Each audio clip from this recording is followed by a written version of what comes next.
Hello दोस्तों, तो आज हमारा नया topic respiratory system of pigeon. ये रेस्पिरेटरी सिस्टम है पिजन का और ये इसकी पोजीशन हो जाती है कि किस पोजीशन पे ये प्रेजेंट होगा।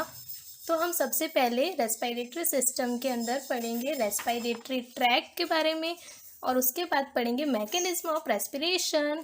तो रेस्पिरेटरी ट्रैक के अंदर हम पढ़ेंगे external nares, nasal sac, internal nares, glottis, trachea, syrinx, bronchia, lungs and at last में एयर सैक्स। तो हम स्टार्ट करते हैं बिना देरी के रेस्पिरेटरी ट्रैक।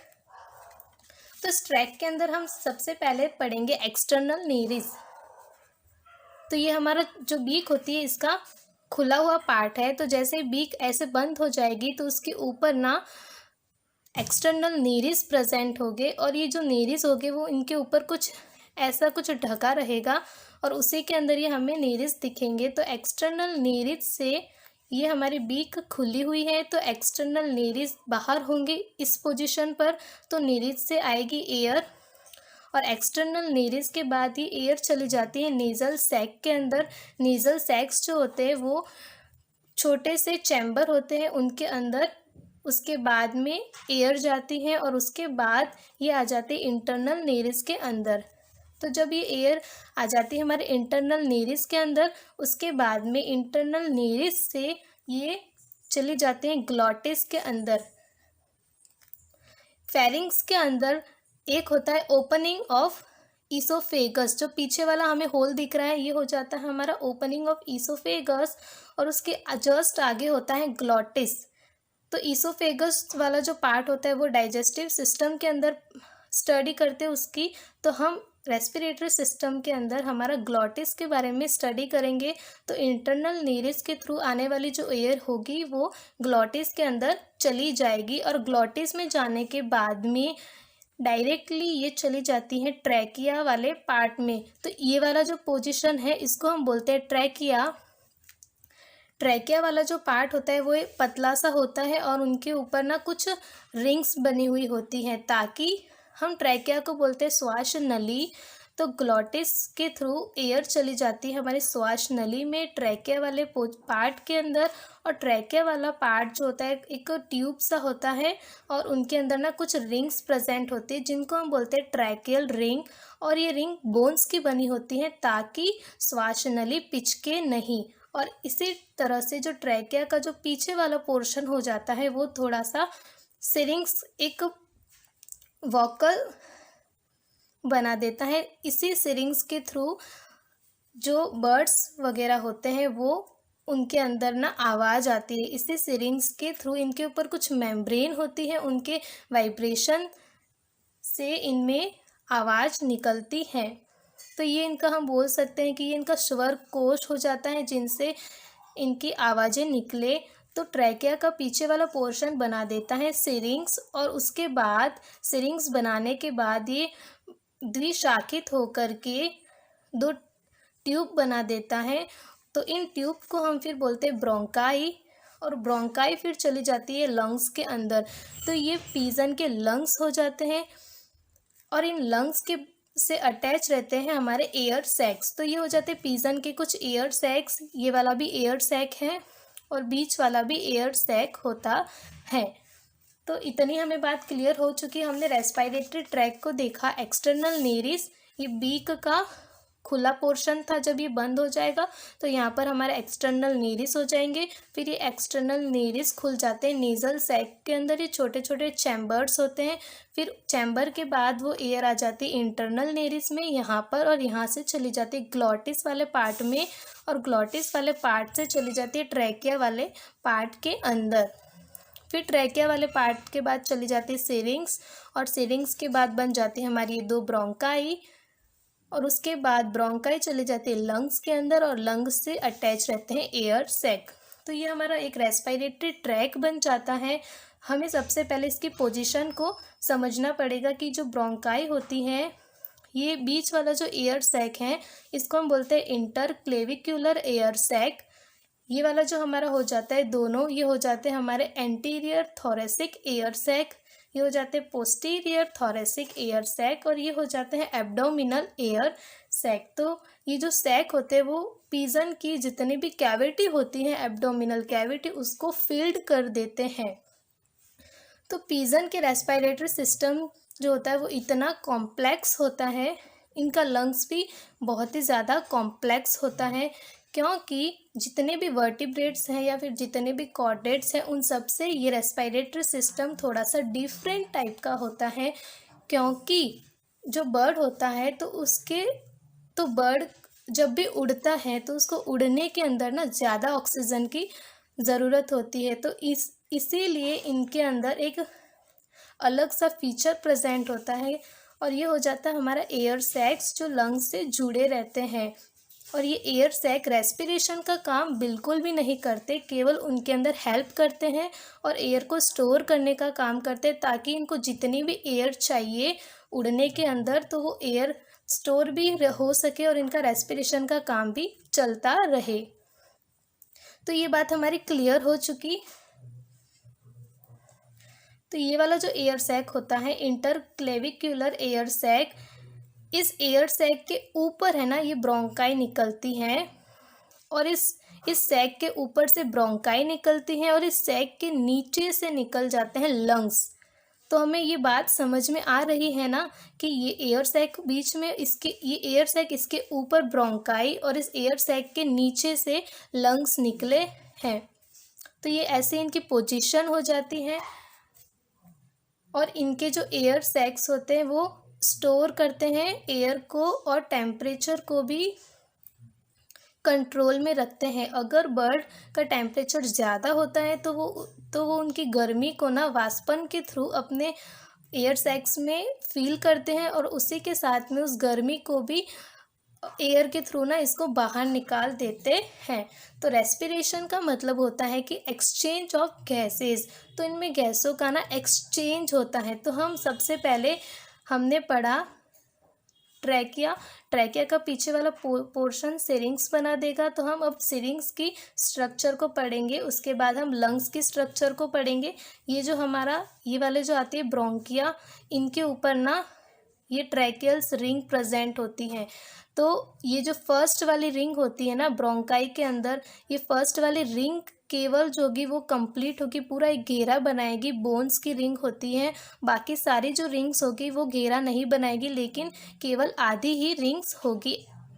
और उसी तरह से जब ये ब्रोंकाई लंग्स के अंदर आ जाती हैं तब इनमें रिंग्स जो होती है ना, ये रिंग्स डिसअपियर हो जाती है। हम बोल सकते हैं रिंग्स इनमें ख़त्म हो जाती है और ये डायरेक्टली ब्रोंकाई के रूप में प्रेजेंट होती हैं लंग्स के नीचे वाले पोर्शन तक।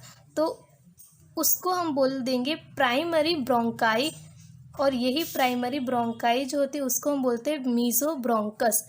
ये हम इंटरनल स्ट्रक्चर पढ़ रहे हैं लंग्स की। ये प्राइमरी ब्रोंकाई हो गई। अब इसी प्राइमरी ब्रोंकाई से डिवीज़न के थ्रू ना हमारे सेकेंडरी ब्रोंकाई निकलेगी। ये हमारे जो ग्रीन वाला पोर्शन जो हमें दिख रहा है ना, ये हमारे सेकेंडरी ब्रोंकाई है, और इन्हीं सेकेंडरी ब्रोंकाई जो प्राइमरी ब्रोंकाई से जो निकली है डिवीज़न के थ्रू, वो हमारी हो जाएगी सेकेंडरी ब्रोंकाई। और यही सेकेंडरी जो ब्रोंकाई है हमारी, ये पोजीशन के बेस पर इनके नेम ना डिफरेंट टाइप के हो जाते हैं। जैसे कि जो ऊपर वाला पोर्शन है ना ये वाला, तो इनको हम बोलेंगे डोर्सोब्रोंकस, और जो नीचे वाला है ग्रीन वाला जोन, इसको हम बोलेंगे वेंट्रोब्रोंकस। लेकिन ये दोनों ही क्या है, हमारे सेकेंडरी ब्रोंकाई, जो कि प्राइमरी ब्रोंकाई मीजोब्रोंकस से निकली है। अब इन सेकेंडरी ब्रोंकाई से ये जो रेड वाली हमें दिखाई दे रही है, ये हो जाएगी हमारी टर्सरी ब्रोंकाई, और ये टर्सरी ब्रोंकाई को ही हम बोलेंगे पैराब्रोंकस। अब हमारा मेन जो पार्ट होता है यहीं पे होगा कि जो पैराब्रोंकस वाला एरिया है, इस पैराब्रोंकस के ऊपर ही है ना एयर कैपिलरीज प्रेजेंट होती हैं। और ये जो एयर कैपिलरीज होती हैं इनके अंदर कुछ ब्लड कैपिलरीज भी होती हैं, और इन्हीं एयर कैपिलरी और ब्लड कैपिलरी के बीच में गैसों का एक्सचेंज होता है। यहीं पे रेस्पिरेशन का काम होता है।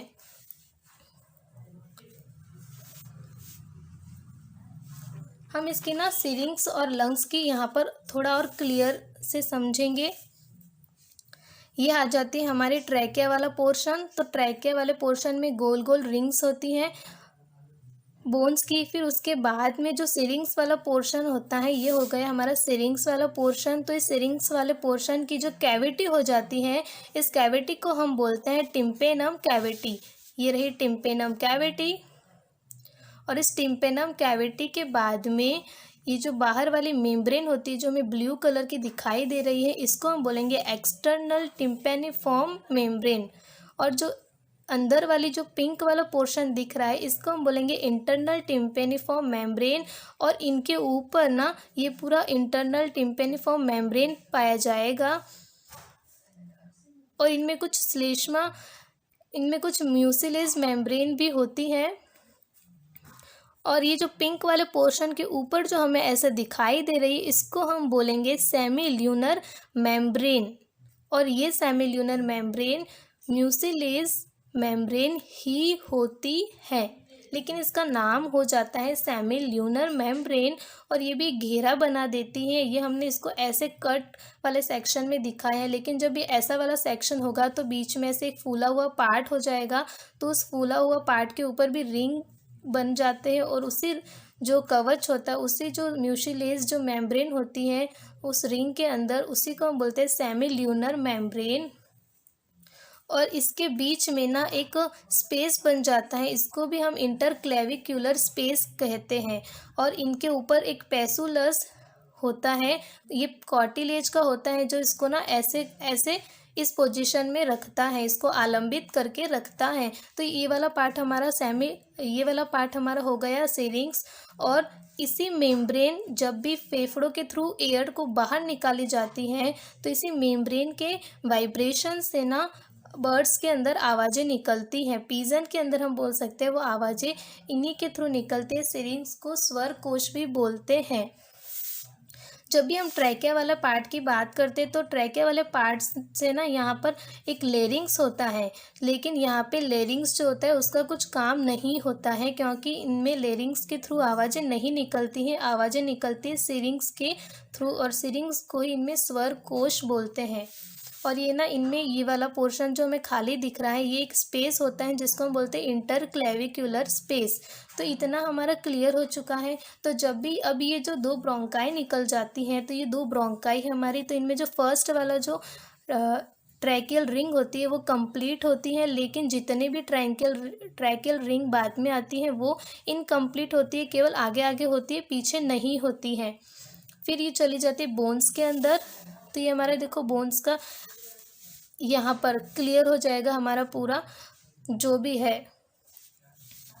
इनमें ना एयर सैक्स कितने होते हैं, इनमें एयर सैक्स का टोटल नंबर होता है 9। एयर सैक्स हमेशा ही पेयर के अंदर प्रेजेंट होते हैं, लेकिन जब इनके अंदर जब डेवलपमेंट हो रहा था तभी 2 एयर सैक जो थे वो मिल गए और उन्होंने एक एयर सैक बना दिया, इसीलिए इनमें 9 एयर सैक हैं। तो जो 2 एयर सैक मिल गए और एक बना दिया उसका नाम है इंटरक्लेविक्युलर एयर सैक, जो मिड वाले पोर्शन में होता है। और उसके बाद ये वाले जो एयर सैक है इनको हम बोलते हैं सर्वाइकल एयर सैक। उसके बाद ये हो जाते हैं एंटीरियर थोरेसिक एयर सैक, फिर पोस्टीरियर थोरेसिक एयर सैक, उसके बाद एब्डोमिनल एयर सैक। तो 4 होते हैं पेयर के अंदर और एक होता है अनपेयर्ड। तो ये हो गए 1 पेयर, फिर ये 2 पेयर, ये 3 पेयर और ये 4 पेयर। तो 4 हो गए पेयर के अंदर, मीन्स कि 8 एयर सैक और एक हो गया ये अनपेयर्ड। तो उसको हम बोलेंगे total number of air sac होते हैं 9। तो इनके रेस्पिरेटरी सिस्टम में मेन रेस्पिरेटरी ऑर्गन होता है हमारा लंग्स, लेकिन जो एयर सैक होते हैं जो फीचर होता है इनमें ये इसीलिए पाया जाता है क्योंकि बर्ड्स जब उड़ता है तो उनको ज़्यादा एयर की ज़रूरत होती है, ज़्यादा ऑक्सीजन, इनको लगातार ऑक्सीजन की ज़रूरत होती है। तो उस वक्त में ये एयर सैक जो होते हैं वो हेल्प करते हैं एयर को स्टोर करने के अंदर, ताकि ये कंटिन्यूसली अपना रेस्पिरेशन का काम स्टार्ट रख सके। और रेस्पिरेटरी मेन ऑर्गन होता है इनके अंदर लंग्स, और ये एयर सैक टेम्परेचर को भी कंट्रोल में करके रखते हैं। तो अभी हम लंग्स का हमारा जितना भी वो कॉम्प्लिकेशन है वो क्लियर हो जाएगा, जितना भी कन्फ्यूज़न है तो ये हो जाएगी हमारी जो ब्रोंकाई जो दोनों निकलती हैं वो लंग्स के अंदर जाती है। मैंने एक लंग्स की इंटरनल स्ट्रक्चर को बताई है, यहाँ पे भी सेम कंडीशन है, लेकिन मैंने दो डायग्राम लिए ताकि आपको समझ में आ सके। तो ये वाला जो ब्रोंकाई था वो मीजोब्रोंकस बन जाता है, यही प्राइमरी ब्रोंकाई बन जाता है। और जब प्राइमरी ब्रोंकाई बनता है तो यहाँ पर ट्रैकेल्स रिंग जो होती है वो नहीं होती है। फिर इन्हीं से निकलती हमारी सेकेंडरी ब्रोंकाई, जो पिंक वाला यहाँ पे जो पोर्शन दिख रहा है ये इन्हीं से निकली है प्राइमरी ब्रोंकाई से। तो ये बन जाएगी सेकेंडरी ब्रोंकाई, लेकिन पोजीशन के बेस पर इनको हम बोलेंगे डोर्सो ब्रोंकाई और वेंट्रो ब्रोंकाई। डोर्सो जो ऊपर है और वेंट्रो जो नीचे है, और फिर इनके ऊपर ना ऐसे ऐसे इस टाइप से ना बनी हुई है ब्लू वाला पोर्शन। तो जो पिंक वाला पोर्शन है ये हो जाएगा हमारा सेकेंडरी ब्रोंकाई, जिनको हम बोलेंगे पोजीशन के बेस पर डोर्सो ब्रोंकाई और वेंट्रो ब्रोंकाई। और ये जो ब्लू वाला पोर्शन दिख रहा है ये हो जाएगा हमारा टर्सरी ब्रोंकाई, जो कि सेकेंडरी ब्रोंकाई से निकला है। और इसी टर्सरी ब्रोंकाई को बोलेंगे पैरा ब्रोंकस। और ये रेस्पिरेशन के अंदर मेन रोल प्ले करता है पैरा ब्रोंकस, क्योंकि पैरा ब्रोंकस के ऊपर ही ब्लड कैपिलरीज और एयर कैपिलरीज जो होती है वो अटैच रहती हैं। तो ये वाला जो हमें पोर्शन दिख रहा है ना, ये वाला,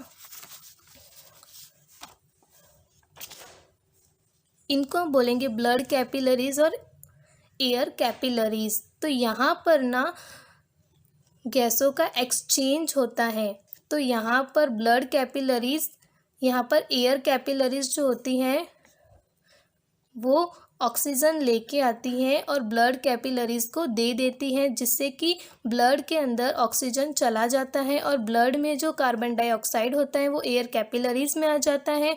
और फिर यही कार्बन डाइऑक्साइड फिर से इसी के थ्रू ना बाहर निकल जाता है। तो ये हमने पढ़ लिया रेस्पिरेटरी हमारा ट्रैक। और किन्हीं किन्हीं के अंदर ना लंग्स की स्ट्रक्चर कुछ इस टाइप से दिखाई देती है। तो इनमें बात यही हो जाती है, देखो इनमें प्राइमरी ब्रोंकाई बन जाती है, फिर ये सेकेंडरी ब्रोंकाई हो जाती है, फिर ये वाली टर्सरी हो जाती हैं, और इनके ऊपर ये एयर कैपिलरीज आ जाती हैं। और किन्हीं किन्हीं में ऐसा होता है कि ये वाली प्राइमरी ब्रोंकाई बन जाती हैं, ये वाली सेकेंडरी ब्रोंकाई बन जाती हैं, और ये वाली हमारी टर्सरी ब्रोंकाई बन जाती है, और इसी के ऊपर कैपिलरीज। तो जिस भी थ्रू हमें क्लियर हो सके वो ज़्यादा इम्पोर्टेंट हो जाएगा। तो लंग्स की मैंने इतनी सारी स्ट्रक्चर बता दी है इंटरनल।